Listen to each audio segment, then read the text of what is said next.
আমরা কি ফ্যাসিস্টের ছায়া দেখতে পাচ্ছি অন্তর্বর্তীকালীন সরকারের এই বিচার বিভাগের উপরে? আমরা তো ছায়া দেখতে পাচ্ছি।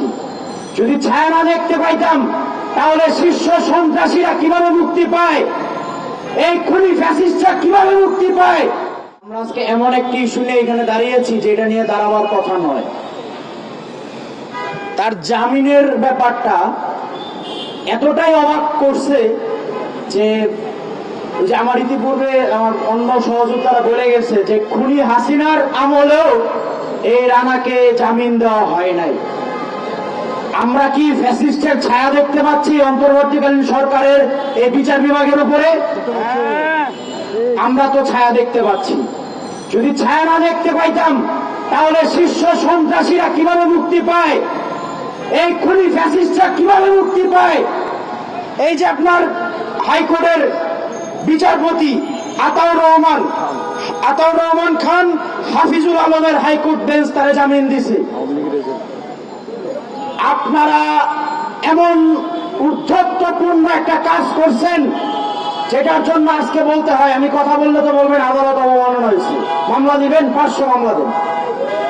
আপনাদের মতো এই সব কুলাঙ্গার বিচারপতি যারা এই খুনি হাসিনাকে এতদিন পর্যন্ত প্রশ্রয় লালন পালন করা থেকে শুরু করে এই খুনি হাসিনারে আপনারা এই পৃষ্ঠপোষকতা দিচ্ছেন, ঠিক তেমনি ভাবে এই অন্তর্বর্তীকালীন সরকারের মধ্যে খুনি হাসিনার কিছু প্রেতাত্মা জয়েন করছে।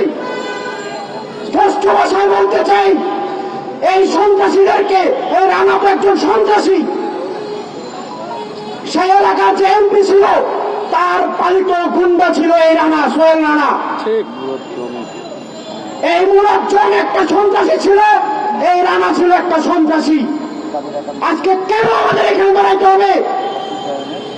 আজকে এই স্বাধীনতার পরে আমরা যাকে দ্বিতীয় স্বাধীনতা বলতেছি, স্বাধীন বাংলাদেশ একবারই হয়েছে।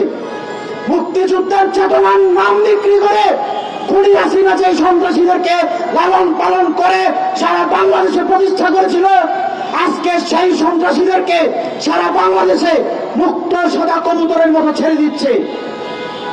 এই খুনি হাসিনার দোষর এখনো বিভিন্ন জায়গায় বিভিন্ন বেঞ্চের বিচারপতি হয়ে বসে আছে।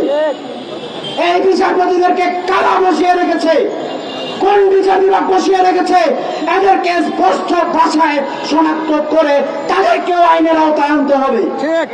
আমরা খুনি হাসিনাকে প্রশ্রয় দেই নাই, আমরা এই ফ্যাসিস্ট বিচারপতিদেরকেও প্রশ্রয় দিব না। আমরা একটা ভাষায় স্পষ্ট করে বলে যেতে চাই, এই বাংলাদেশে 2000 ছাত্র জনতা রক্ত দিয়ে গেছে, আরো 5000 রক্ত দিবে, প্রয়োজনে আরো রক্ত দিবে। কোন অবস্থাতেই এই খুনি সন্ত্রাসী এবং এই ফ্যাসিস্টের দোসরদেরকে এই বাংলার মাটিতে প্রতিষ্ঠা হতে দেওয়া যায় না। দিব না।